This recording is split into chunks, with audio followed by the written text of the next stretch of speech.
to check out the game studio. Right. Because I know that they had Guerrilla done. Games? Yeah, I couldn't remember the names of them, but I knew that they were like dark, grim shooters with lots Right. of blood and gore. Right. And so that was, I wanted to get the actual name so I could sound like I know what I'm talking about. I don't know, what do you want to call this segment? The animation wall? Hey everybody, welcome to your Satisfying Crunch. Today we're going to try something a little bit different. I am an avid gamer, As am I. but I'm limited in the number of games that I play. Yeah. Unlike some people, I know a lot of people out there play every single game that's out there. I tend to really enjoy story-based games. BioWare is my game company of Go-to.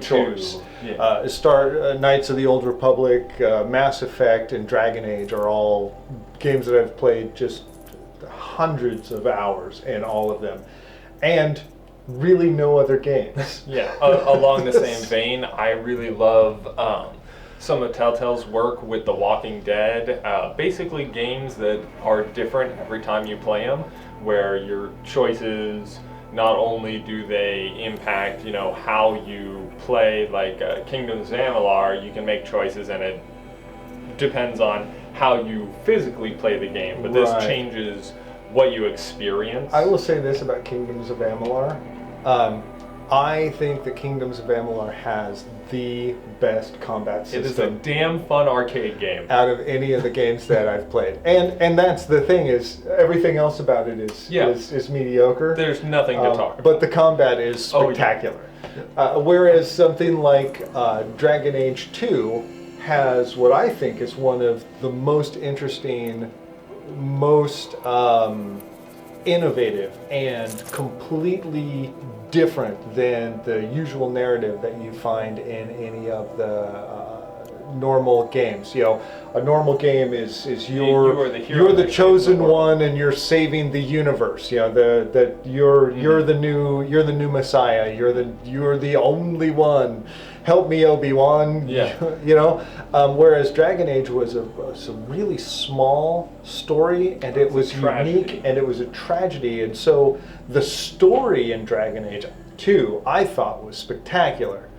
The gameplay was lacking. The combat was limited, and they reused the same maps over and over again. You put a lot more hours into Dragon Age 2 than you did into Amalur. Right. Because as fun as Amalur is to play, there's nothing new when you replay it. Nothing surprises you. There's nothing new to discover. You already know everything there is to know. Right. And so it is fun to play, but it's not, there's no discovery element.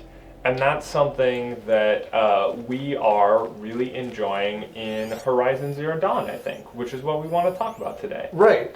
So I got Horizon Zero Dawn this week. I pre-ordered. I got some cool download stuff, but I got into this, and I have to say the graphics on this really blew me away. And I know that you've heard that from everybody you've seen this on, and all of the videos, all of the things. But the graphics in this are, the first guy I ever played was a square. Yes. Okay, the first time I played a video game It was where I one had pixel. a guy, he was a square guy.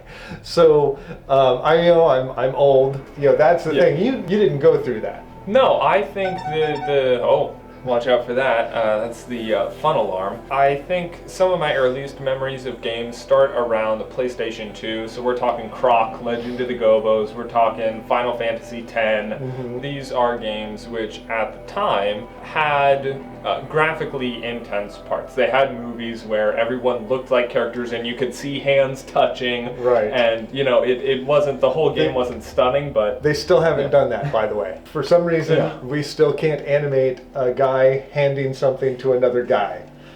Thank you. Yeah, so it's... But, I grew up with enough polygons to tell that the person had swirls of color in their eyes and they were an Al Bhed. Right. So to see a character on screen at 30 frames per second being rendered in whatever stylized armor that you have on, that's interacting with the trees and the flowers and that sort of thing, is to me spectacular. Yeah. It's really, I'd say top 5 prettiest games that I have ever seen. You know, there are games that are exclusively art, and this, I think, definitely you could take still frames and put them up on your animation wall. I found myself a few times just stopping and looking at the backgrounds. So from an art standpoint, the rendering and the backgrounds is spectacular as well. There were some uncanny valley moments, issues with the opening sequence where with the kids. 6-year-old Aloy is going through the underground bunker for And the that first whole time. thing is unsettling. Well, I think that the idea behind it is to be unsettled. What they go for there is to be unsettling, and it's very effective.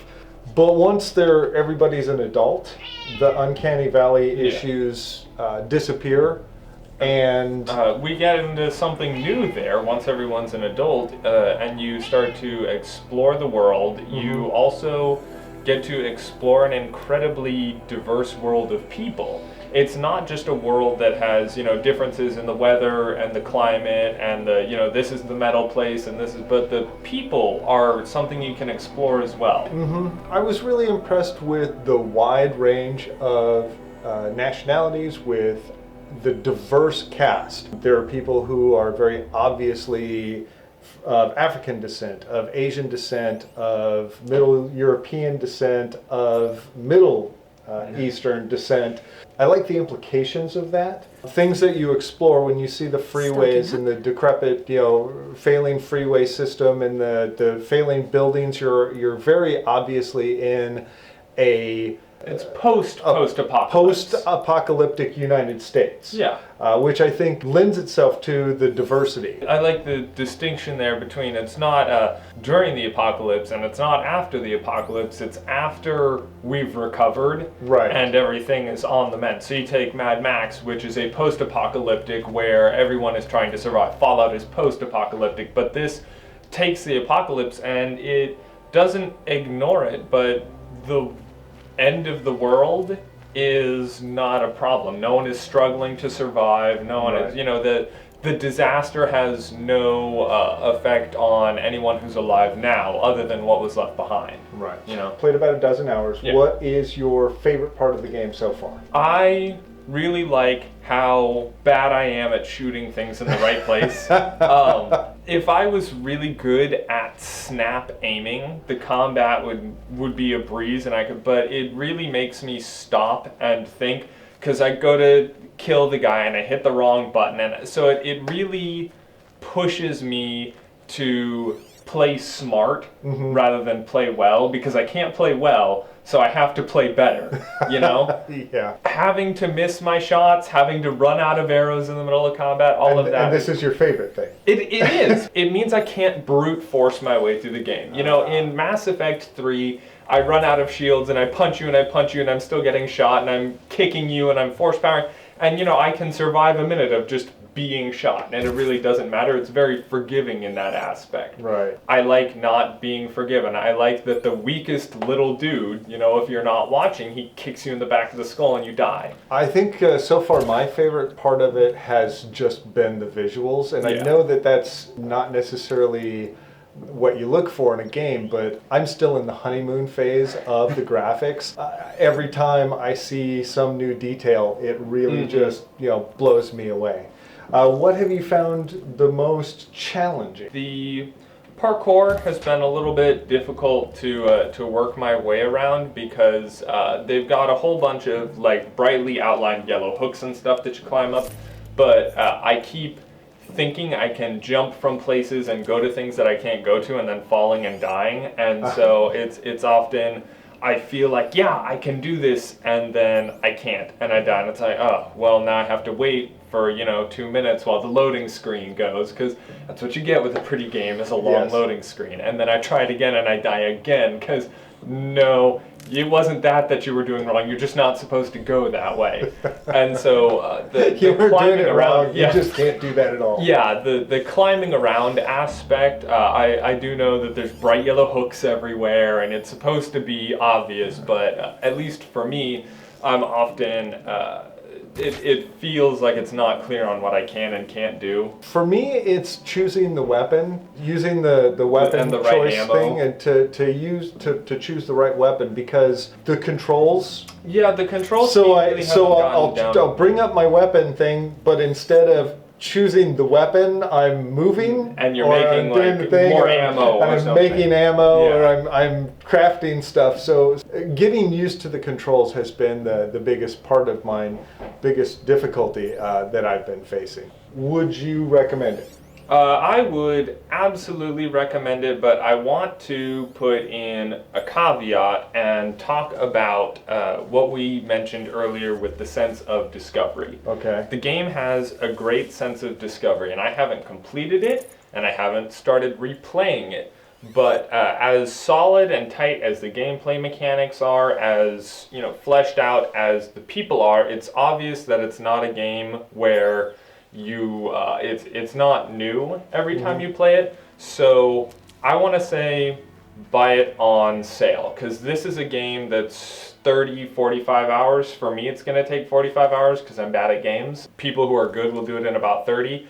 And I have a $1 per hour rule where if I buy the game, I need to pay at least $1 for every hour I play for it to be worth it. So Okay. I would say buy it on sale, because for $60 for 45 hours for me is not an appealing prospect. I'll differ from you a little bit. I think that so far it's living up to its full value of $60. I don't regret the money that I've spent on it, even though I've only played a dozen hours of it so far. I feel like I got my $60 worth already. And worst comes to worst, I'll just load it up and look at the backgrounds. There you go. Let us know in the comments below whether or not you have played this, whether you're going to plan to play it, and What you think about it, what you think about what we said, and if there's anything you want us to talk about else. Let us know if there's a game coming up that you'd like us to do a shallow dive. I like that. This is a shallow dive. This has been a shallow dive. Two shallow folks, and they're very sucky diving board. All right.